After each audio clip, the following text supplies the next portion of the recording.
Hey guys, how you going? Hope you're all doing very well. This evening I'm going to be doing yet another movie review. This movie is a horror film from the United States, English language, released in the year 2021, directed by Mike P. Nelson, and this film is called Wrong Turn.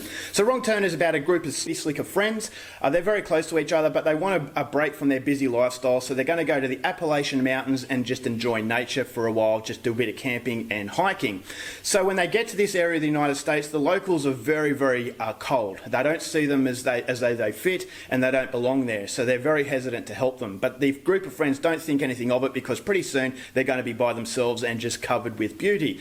But unfortunately, as the situation starts to progress, they realise that they're being watched by an unknown presence. And this unknown presence is dated back quite a few hundred years, and the group of friends are right in its grip. So what it is and whether or not the group of friends can actually get out of these mountains alive is something you're going to have to find out for yourself, because that's as far as I'm going with my synopsis.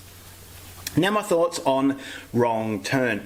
When this trailer first came out, I was quite excited. Now I'm not a massive fan of the Wrong Turn franchise. I really like the first film, but the rest have just been really ordinary, laughably bad, and I just don't think as though those movies do the first one justice. But when I saw that this movie was coming out, a Wrong Turn reboot, everyone was saying it was a remake, I thought, alright, well this could work. It's because the rest of the movies were awful, but maybe they could actually build off that first film, and so that's the reason why it had my interest. It really opened my eyes to the fact that another horror film was coming out. Now, yes, it's a reboot, and does the Wrong Turn franchise need a reboot? No, it doesn't, but it hasn't stopped, horror films in the past, and so why not give this one a shot? But then the more I read about it and the more I was hearing about it, I thought, well, this doesn't seem like it's Wrong Turn. But I had my fingers crossed that maybe there are going to be hidden treats that relate to this film, and I always go on about reboots and how important it is for a reboot not to just be a carbon copy of its source material. And so I was hoping that, okay, well maybe this is going to be that type of movie. But then more and more people started to talk about it, and I started to lose my hope that this is going to be a great movie. But pushing all that aside, I go into every movie expecting to like it. So I had my fingers crossed that hopefully Wrong Turn would actually be something that was worth watching. But I had my skepticisms based on the fact that hype is very hard to shun. And after watching Wrong Turn, I was really disappointed by this movie. Now, I will say, I don't know if it's a coincidence. Maybe Mike P. Nelson didn't even hear about Wrong Turn. Now, I'll give him the benefit of the doubt. It's a huge benefit of the doubt, but I'm going to give him the benefit of the doubt and say that he hadn't heard of this franchise. And the reason why I say that is because this movie doesn't have any resemblance towards that movie. Now, yes, it is based in the Appalachian Mountains. It is about a group of city slicker friends going into here, and how the locals are very hesitant and cold towards them, but that's basically the only comparisons that it has. And so the biggest problem with that is that you take a very familiar name such as Wrong Turn, and this franchise has a massive following.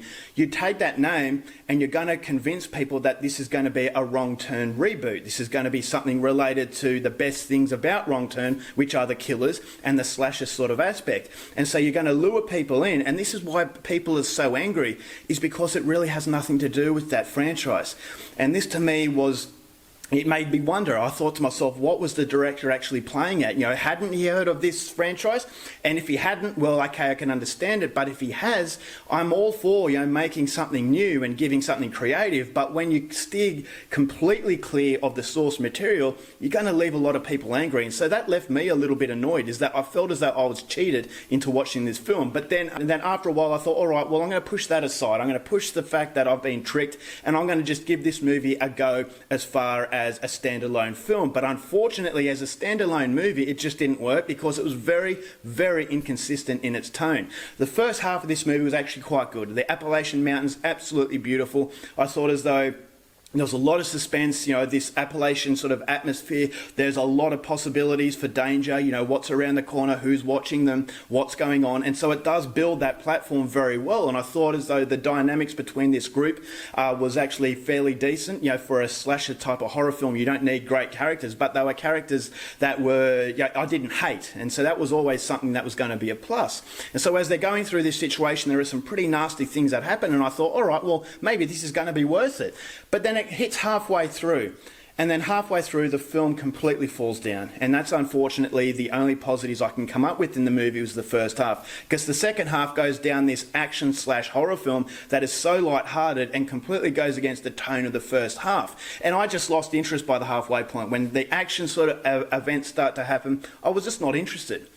There is something in these Appalachian Mountains that is supposed to capture your interest, but I thought as though the idea was interesting, but the execution was really, really poor.